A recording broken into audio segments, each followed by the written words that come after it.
नमस्कार विद्यार्थी मित्रमैत्रिणींनो, बुल्स अकॅडमीमध्ये आपलं सर्वांचं स्वागत आहे। या व्हिडिओमध्ये आपण महाराष्ट्र शेट परीक्षेला उपयोगी ठरणारं जे राज्यशास्त्र विषयाचे विद्यार्थी आहेत त्यांना उपयोगी ठरणारी काही माहिती बघणार आहोत। त्यामध्ये काही सराव प्रश्न आहेत आणि त्यामध्ये संकल्पनात्मक म्हणजे काही मुद्देसुद्धा आहेत जे आता म्हणजे राज्यशास्त्र विषयासाठी ते तुम्हाला उपयोगी ठरतील। चला बघूया। पहिला प्रश्न आहे, F.W. टेलर यांच्या कार्यात्मक मुख्यत्व संकल्पनेनुसार कोणता फोरम हा नियोजन विभागाचा भाग नाही?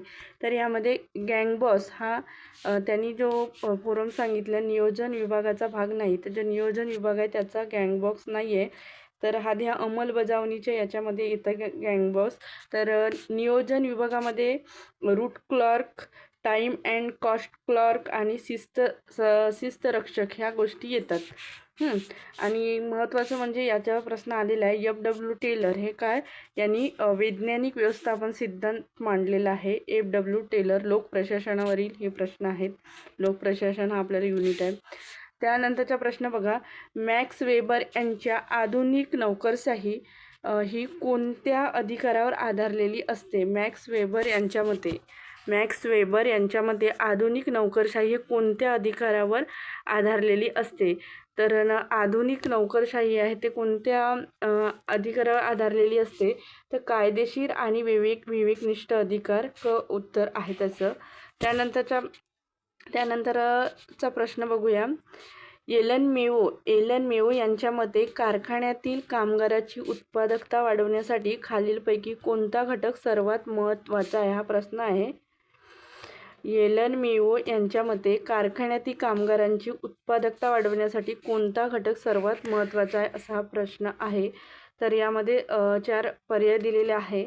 तर कारखान्यातील चांगला प्रकाश आणि भौतिक सुविधा, केवळ जास्त आर्थिक वेतन व पैसा, सामाजिक आणि मानसिक घटक, कठोर नियम आणि कडक शिस्त। तर यामध्ये उत्तर आहे क, सामाजिक आणि मानसिक घटक हे महत्त्वाचं आहे। तरच कारखान्यातील कामगाराची उत्पादकता वाढेल। कोणाच्या मते? एलन मेवो यांच्या मते कारखान्यातील कामगाराची उत्पादकता वाढवण्यासाठी सर्वात महत्त्वाचा घटक काय आहे? तर सामाजिक आणि मानसिक घटक। त्यानंतरचा प्रश्न बघा, नवसार्वजनिक प्रशासन या संकल्पनेचा उदय कोणत्या परिषदेमधून झालेला आहे? तर या प्रश्नाचे उत्तर आहे पर्याय ब, पहिली मिनोब्रुक परिषद 1968ची आहे। पहिली मिनोब्रुक परिषद 1968ची। तेव्हा नवसार्वजनिक प्रशासन या नवसार्वजनिक प्रशासन या संकल्पनेचा उदय या परिषदेतून झाला। कोणत्या? पहिली मिनोब्रुक परिषद 1968। त्यामध्ये थोडी माहिती बघा। डोलाइट वाल्डो यांच्या अध्यक्षतेखाली 1968 मध्ये पहिली मिनोब्रुक परिषद भरली होती आणि या परिषदेमधून नवसार्वजनिक प्रशासन ही संकल्पना आलेली आहे। त्यानंतरचा प्रश्न, सार्वजनिक धोरण निर्मितीच्या वृद्धिगत सिद्धांताचे प्रतिपादन कोणत्या विचारवंताने केले आहे? काय म्हटलं आहे? सार्वजनिक धोरण निर्मितीच्या वृद्धिगत सिद्धांताचे प्रतिपादन कोणत्या विचारवंताने केलेलं आहे? तर या प्रश्नाचे उत्तर आहे चार्लस लिंडब्लोम हे विचारवंत आहे। त्यांनी सार्वजनिक धोरणाच्या निर्मितीच्या वृद्धिगत सिद्धांताचे प्रतिपादन केले। कोणी? चार्लस लिंडब्लोम यांनी। त्यानंतरचा प्रश्न बघा, तर सार्वजनिक धोरण प्रक्रियेचे आपण महत्त्वपूर्ण 5 टप्पे पाहूया आणि मग त्यावरील एक प्रश्न आहे। तर सार्वजनिक धोरण प्रक्रियेचे 5 टप्पे, त्यामध्ये अजेंडा निर्मिती असतो। सर्वात पहिले काय असतो? अजेंडा निर्मिती। क्रम लावायला येईल प्रश्न। पहिला आहे अजेंडा निर्मिती। समाजातील कोणती समस्या सोडवायची आहे ती आधी निश्चित करणे। उदाहरणामध्ये शैक्षणिक धोरण आणायचे ठरवणे। धोरण निर्मिती। त्यानंतर दुसरा काम आहे धोरण निर्मिती, समस्येवर उपाय शोधण्यासाठी कायदे, योजना किंवा मसुदा तयार करणे। त्यानंतरचा तिसरा आहे धोरण स्वीकृती। संसदेत किंवा मंत्रिमंडळाने त्या धोरणाला मंजुरी देणे, त्यामुळे त्याला कायदेशीर स्वरूप मिळते। त्यानंतर चौथा आहे धोरण अंमलबजावणी। नोकरशाही आणि प्रशासनाद्वारे ते धोरण प्रत्यक्ष ग्राउंडवर लागू करणे। त्यानंतरच्या पाचवा प्रक्रिया आहे त्यामध्ये धोरण मूल्यमापन, धोरण यशस्वी झाले की अपयशी, याचे उद्दिष्ट पूर्ण झाले का याची तपासणी केली जाते. तर हे काय आहे, सार्वजनिक धोरण प्रक्रियेचे 5 टप्पे आहे. तर उतरता क्रम लावा म्हणून प्रश्न आहे. तर कसा येईल, सर्वात आधी अजेंडा निर्मिती, दुसरा आहे धोरण निर्मिती, पहिला आहे अजेंडा निर्मिती, दुसरा आहे धोरण निर्मिती, तिसरा आहे धोरण स्वीकृत, त्यानंतर धोरणाची अंमलबजावणी आणि धोरणाची अंमलबजावणी झाल्यानंतर धोरण मूल्यमापन करायचं, यश आले की अपयश आले ते धोरण मूल्यमापन. तर धोरण मूल्यमापन कोणाद्वारे केले जाते, तर धोरण मूल्यमापन कोण करते, तर त्यामध्ये यांचा समावेश दिलेला आहे. नीती आयोग, कॅग, संसदीय समित्या आणि सोशल ऑडिट याद्वारे म्हणजे सामाजिक अंकेक्षण, सोशल ऑडिट याद्वारे मूल्यमापन केले जाते. त्यानंतरचा प्रश्न बघा, सार्वजनिक धोरण प्रक्रियेचा योग्य कालानुक्रम खालीलपैकी कोणता आहे. तर या प्रश्नाचे योग्य उत्तर आहे पर्याय बी उत्तर आहे अजेंडा निर्मिती, मग धोरण निर्मिती, अंमलबजावणी आणि मूल्यमापन, पर्याय बरोबर राहील. त्यानंतरचा प्रश्न बघूया, म्हणजे थोडी माहिती बघूया, नंतर मग प्रश्न. तर महात्मा गांधी राष्ट्रीय ग्रामीण रोजगार हमी योजना मनरेगा कायद्याचे वर्ष आहे 2005 आणि सुरुवात झाला हा म्हणजे हा सुरुवात केव्हा झाला तर 2 फेब्रुवारी 2006ला आंध्र प्रदेशमधून. नाव बदल केव्हा झालं तर 2 ऑक्टोबर 2009 रोजी मनरेगा असे नाव झाले. मुख्य वैशिष्ट्य काय तर प्रत्येक ग्रामीण कुटुंबाला वर्षातून 100 दिवस हक्काच्या रोजगाराची कायदेशीर हमी, यामध्ये 1/3 म्हणजे 33% जागा ह्या महिलांसाठी राखीव असतात. त्यानंतर शिक्षणाचा अधिकार कायदा, त्याला RTE म्हणतात, राईट टू एज्युकेशन. घटना दुरुस्ती, छानशी घटना दुरुस्ती 2002 द्वारे कलम 21 जोडले गेले मूलभूत अधिकारांमध्ये, ते शिक्षणाचा हक्क. तर कायद्याचे वर्ष आहे 2009, पण अंमलबजावणी केव्हा झाली 1 एप्रिल 2010ला अंमलबजावणी झाली. म्हणजे शिक्षणाच्या अधिकार कायद्याची अंमलबजावणी केव्हा झाली 1 एप्रिल 2010 पासून झालेली आहे संपूर्ण भारतात. मुख्य वैशिष्ट्य काय आहे तर 6 ते 14 वयोगटातील सर्व मुलांना मोफत आणि सक्तीच्या शिक्षणाचा मूलभूत अधिकार, यामध्ये खाजगी शाळांमध्ये गरिबांसाठी 25% जागा राखीव ठेवण्याची तरतूद आहे. या कायद्याद्वारे काय आहे, जो शिक्षणाचा अधिकार कायदा, या कायद्यात खाजगी शाळांमध्ये गरिबांसाठी 25% जागा राखीव ठेवण्याची तरतूद आहे. त्यानंतरचा प्रश्न बघा, राष्ट्रीय अन्न सुरक्षा कायदा कायद्याचे वर्ष आहे 2013. राष्ट्रीय अन्न सुरक्षा कायदा कोणत्या वर्षीचा आहे 2013चा आहे. अंमलबजावणी 5 फेब्रुवारी 2013ला झाली. मुख्य वैशिष्ट्ये, ग्रामीण भागातील 75% आणि शहरी भागातील 50% लोकसंख्येला सवलतीच्या दरात अन्नधान्य देणे. यामध्ये अंत्योदय कुटुंबांना 35 किलो आणि प्राधान्य कुटुंबांना 5 किलो प्रति व्यक्ती धान्य मिळते. तांदूळ 3 रुपये किलो, गहू 2 रुपये किलो आणि भरड धान्य 1 रुपये किलो. तर यावर प्रश्न बघा, शिक्षणाचा अधिकार कायदा 2009च्या संदर्भामध्ये खालील विधाने विचारात घ्या. तर हा कायदा 1 एप्रिल 2010 पासून लागू करण्यात आला, हे विधान बरोबर आहे. या कायद्यानुसार 6 ते 18 वर्षातील सर्व मुलांना मोफत शिक्षणाचा अधिकार आहे, तर नाही. ते यामध्ये कोणते बरोबर आहे तर फक्त म्हणजे पहिले एक विधानच फक्त बरोबर आहे, हे चूक आहे. कारण 6 ते 14 वयोगटातील मुलांना मोफत शिक्षणाचा अधिकार आहे, त्यामुळे दुसरं विधान चुकलं, पहिलं विधान बरोबर आहे. त्यानंतरचा प्रश्न, राष्ट्रीय अन्न सुरक्षा कायदा 2013च्या संदर्भामध्ये विधाने वाचा आणि अयोग्य म्हणजे चुकीचे विधान आपल्याला या ठिकाणी विचारलं आहे ते सांगायचे आपल्याला. हा कायदा ग्रामीण भागातील 75% आणि शहरी भागातील 50% लोकसंख्येला कव्हर करतो, बरोबर आहे. या कायद्याअंतर्गत तांदूळ 3 रुपये किलो, गहू 2 रुपये, भरड धान्य 1 रुपये किलो प्रति दराने दिला जातो, हेही बरोबर आहे. प्राधान्य कुटुंबांना प्रति कुटुंब महिन्याला 35 किलो धान्य दिले जाते, हे चूक आहे. प्राधान्य कुटुंबांना किती 5 किलो म्हणजे प्रति कुटुंब म्हणजे प्रति व्यक्ती 5 किलो धान्य दिले जाते, त्यामुळे हे विधानच चूक आहे. गरोदर महिला आणि स्तनदा मातांना स्थानिक अंगणवाडीद्वारे मोफत जेवण मिळण्याचा अधिकार आहे, हे सुद्धा विधान बरोबर आहे. तर यामध्ये विधान चुकीचे आहे. राष्ट्रीय अन्न सुरक्षा कायद्यानुसार प्राधान्य कुटुंबांना प्रति कुटुंब 35 किलो नाही तर प्रति कुटुंब 5 किलो धान्य दिले जाते. 35 किलो प्रति कुटुंब हे केवळ अंत्योदय योजना कुटुंबांसाठी निश्चित आहे. विधान ड बरोबर का आहे तर या कायद्यामध्ये महिला सक्षमीकरणावर विशेष भर दिला आहे. गरोदर आणि स्तनदा मातांना स्थानिक अंगणवाड्याद्वारे मोफत पोषण आहार किंवा जेवण आणि 6,000चे मातृत्व लाभ मिळण्याचा कायदेशीर अधिकार आहे. त्यानंतरचा म्हणजे त्याबद्दल माहिती बघूया. जॉन रॉल्स यांच्या न्यायाचा सिद्धांत यावर प्रश्न आलेले आहेत PYQ. जॉन रॉल्स यांच्या न्यायाचा सिद्धांत तर हा म्हणजे सर्व आवडता विषय आहे. जॉन रॉल्सवर दरवर्षी प्रश्न असतो. जॉन रॉल्स यांचं पुस्तक आहे. जॉन रॉल्स यांचं पुस्तक ये थेअरी ऑफ जस्टिस यावर प्रश्न आलेला आहे. ये थेअरी ऑफ जस्टिस हे कोणाचं पुस्तक आहे तर जॉन रॉल्स यांचं आहे. 1971चं आहे. या पुस्तकामध्ये त्यांनी न्यायाचा सिद्धांत मांडला.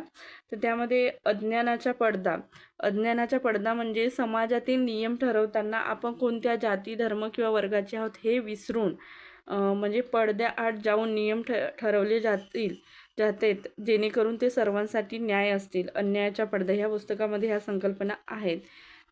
थेअरी ऑफ जस्टिस कोणाचं आहे हे ते पुस्तक तर जॉन रॉल्स यांचं पुस्तक आहे.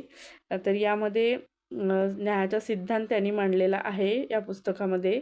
आणि त्यांनी त्या पुस्तकामध्ये अज्ञानाचा पडदा भेदभाव तत्व काय आहे तर समाजात असमानता फक्त तेव्हाच मान्य केली जाऊ शकते जेव्हा त्यांचा फायदा समाजातील सर्व वंचित किंवा गरीब घटकाला होणार असेल. तर अशा पद्धतीने दुसरं व्यक्तीबद्दल आहे. स्वातंत्र्याची संकल्पना कोणी म्हटली इसाया बर्लिन. स्वातंत्र्याची संकल्पना कोणी म्हटली इसाया बर्लिन यांनी मांडली. इसाया बर्लिन यांनी टू कन्सेप्ट ऑफ लिबर्टी या निबंधामध्ये स्वातंत्र्याचे 2 प्रकार सांगितले आहे. नकारात्मक स्वातंत्र्य आणि सकारात्मक स्वातंत्र्य. नकारात्मक स्वातंत्र्य व्यक्तीच्या कामात सरकारने किंवा समाजाने कोणताही हस्तक्षेप न करणे याचे समर्थक कोण आहेत रॉबर्ट नोझिक आणि हायेक हे नकारात्मक स्वातंत्र्याचे समर्थक आहे. नकारात्मक स्वातंत्र्याचे समर्थक कोण आहेत किंवा नकारात्मक स्वातंत्र्याची संकल्पना कोणी सांगितली असं जर आला प्रश्न तर रॉबर्ट नोझिक आणि हायेक हे आहेत. आणि सकारात्मक स्वातंत्र्य व्यक्तीला स्वतःचा विकास करण्यासाठी आवश्यक संधी आणि संसाधने उपलब्ध करून देणे. तर सकारात्मक स्वातंत्र्य कोणी सांगितलं तर सकारात्मक स्वातंत्र्यामध्ये येणारे व्यक्ती आहेत TH ग्रीन, अमर्त्य सेन हे यांनी सकारात्मक स्वातंत्र्य सांगितलं. लास्की आहेत यांनी सुद्धा सकारात्मक स्वातंत्र्य सांगितलं. तर अशा पद्धतीनं जर कधी असा प्रश्न आला की सकारात्मक स्वातंत्र्य आणि नकारात्मक स्वातंत्र्य अशा 2 संकल्पना कोणी सांगितल्या तर इसाया बर्लिन. आणि नकारात्मक म्हटलं तर रॉबर्ट नोझिक आणि हायेक. आणि सकारात्मक म्हटलं तर लास्की आपल्याला सांगता येईल लास्की आणि TH ग्रीन, अमर्त्य सेन असं उत्तर देता येईल. तर बघा इसाया बर्लिन यांनी काय केलं तर टू कन्सेप्ट ऑफ लिबर्टी या निबंधामध्ये 2 स्वातंत्र्याचे 2 प्रकार सांगितले नकारात्मक स्वातंत्र्य आणि सकारात्मक स्वातंत्र्य. त्यानंतर आपण प्रश्न बघूया. जॉन रॉल्स यांच्या न्याय सिद्धांतानुसार न्यायाचे नियम ठरवण्यासाठी कोण व्यक्तीने स्वतःला कोणत्या स्थितीत कल्पले पाहिजे तर या प्रश्नाचे उत्तर येईल ब अज्ञानाचा पडदा. म्हणजे जॉन रॉल्स यांनी जो न्यायाचा सिद्धांत सांगितला त्यानुसार न्यायाचे नियम ठरवण्यासाठी व्यक्तीने स्वतःला कोणत्या स्थितीत कल्पले पाहिजे तर अज्ञानाचा पडदा. त्यानंतरचा प्रश्न आहे त्यानंतर माहिती बघूया थोडी. रॉबर्ट नोझिक हे नकारात्मक स्वातंत्र्याचे कट्टर पाठीराखे आहेत. नकारात्मक स्वातंत्र्याचे कट्टर पाठीराखे कोण आहेत तर रॉबर्ट नोझिक यावर प्रश्न आलेला आहे. त्यांच्या मते सरकारने नागरिकावर कर लावणे किंवा त्यांच्या संपत्तीवर नियंत्रण ठेवणे चुकीचे आहे. सरकारचे काम फक्त कायदा आणि सुव्यवस्था राखणे इतकेच असावे. याला नाईट वॉचमॅन स्टेट किंवा अल्पसत्ताक राज्य म्हणतात. लास्की हे सकारात्मक स्वातंत्र्याचे समर्थक आहेत. लास्की काय आहेत? हे सकारात्मक स्वातंत्र्याचे समर्थक आहेत. त्यांच्या मते राज्याने गरिबांना शिक्षण, आरोग्य आणि रोजगाराच्या संधी उपलब्ध करून दिल्या पाहिजे, तरच खऱ्या स्वातंत्र्याचा उपयोग घेता येईल. टी.एच. ग्रीन, अमर्त्य सेन हे देखील सकारात्मक स्वातंत्र्याचे समर्थक आहेत. त्यावर प्रश्न: खालीलपैकी कोणता विचारवंत हा नकारात्मक स्वातंत्र्याचा म्हणजे व्यक्तीच्या जीवनात शासनाचा कोणताही हस्तक्षेप नसावा या विचाराचा कट्टर समर्थक मानला जातो, असा प्रश्न येऊ शकतो. तर यामध्ये उत्तर येईल रॉबर्ट नोझिक. रॉबर्ट नोझिक हे आहेत नकारात्मक स्वातंत्र्याचे कट्टर पुरस्कर्ते. बघा, जेव्हा परीक्षेमध्ये असं म्हणजे जर प्रश्न आलेला असेल, परीक्षेमध्ये जर प्रश्न आला की हस्तक्षेप नको किंवा नकारात्मक स्वातंत्र्य असं शब्द आला तर कोणाचं नाव लिहायचं? डोळे झाकून रॉबर्ट नोझिक आहेत. अजून दुसरे पण आहेत, त्यांनी नकारात्मक स्वातंत्र्याचे समर्थक केले.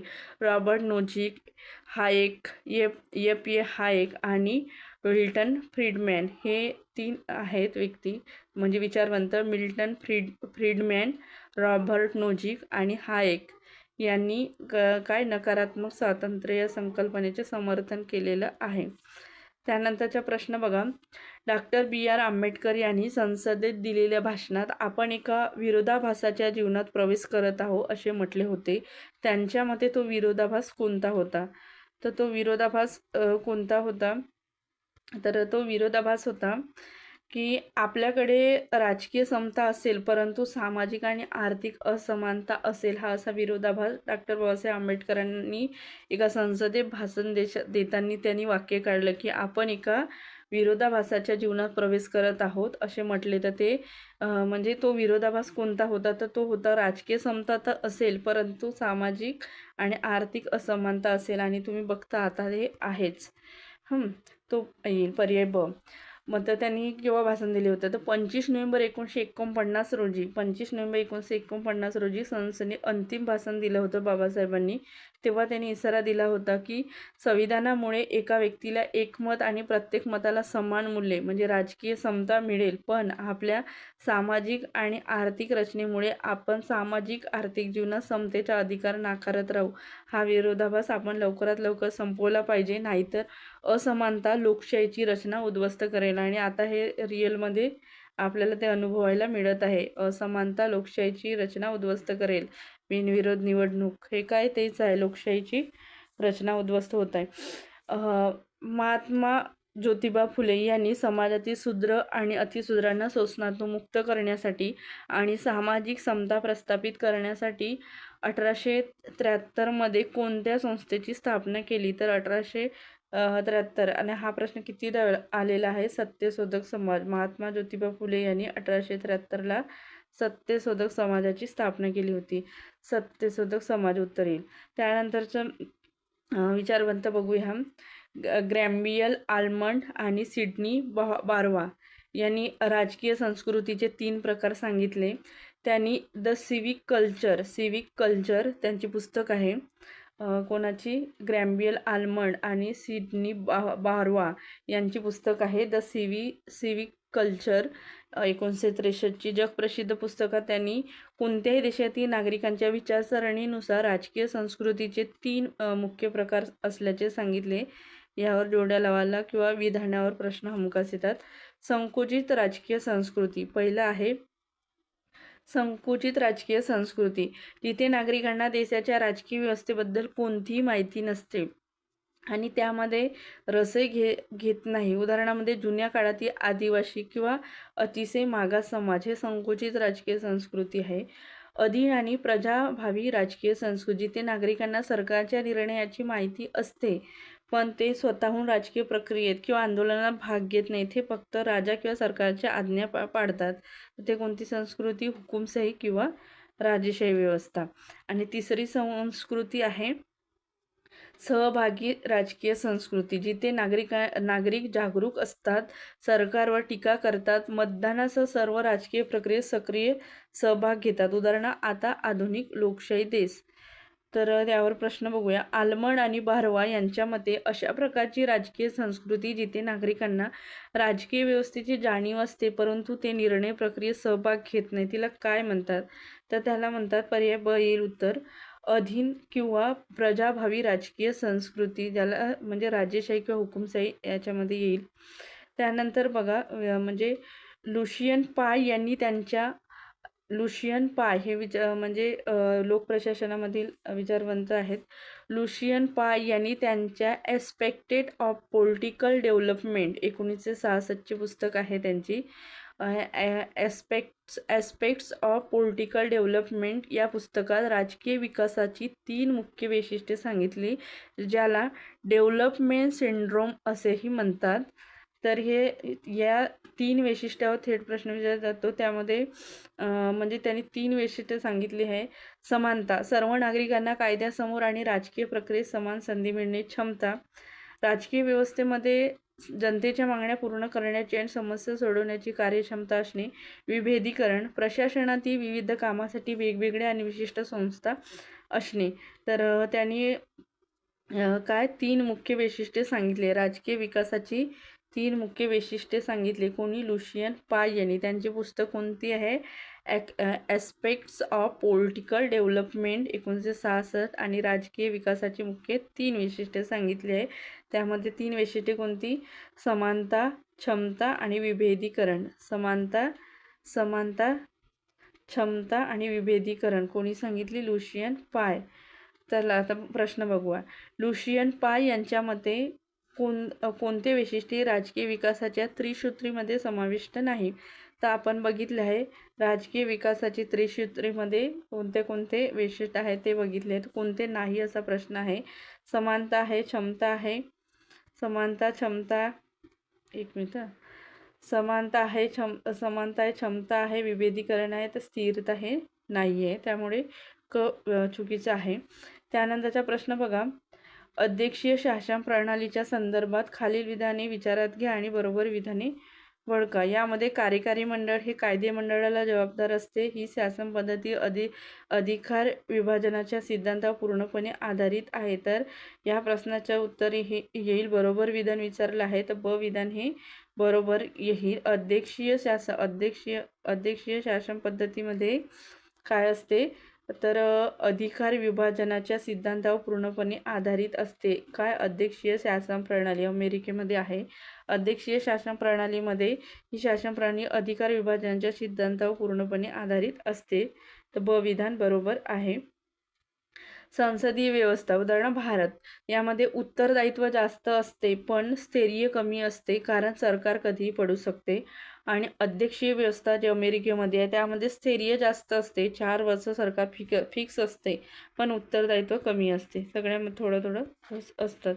तर अशा पद्धतीने आपण हे म्हणजे महाराष्ट्र सेट परीक्षेतील पेपर 2 त्यामध्ये राज्यशास्त्र विषयाला उपयोगी ठरणारे आपण माहिती आणि काही सराव प्रश्न बघितलं आहे. जर तुम्ही या चॅनलला नवीन असाल तर चॅनलला सबस्क्राईब करून घ्या आणि तुमच्या मित्रमैत्रिणीपर्यंत शेअर करा. धन्यवाद.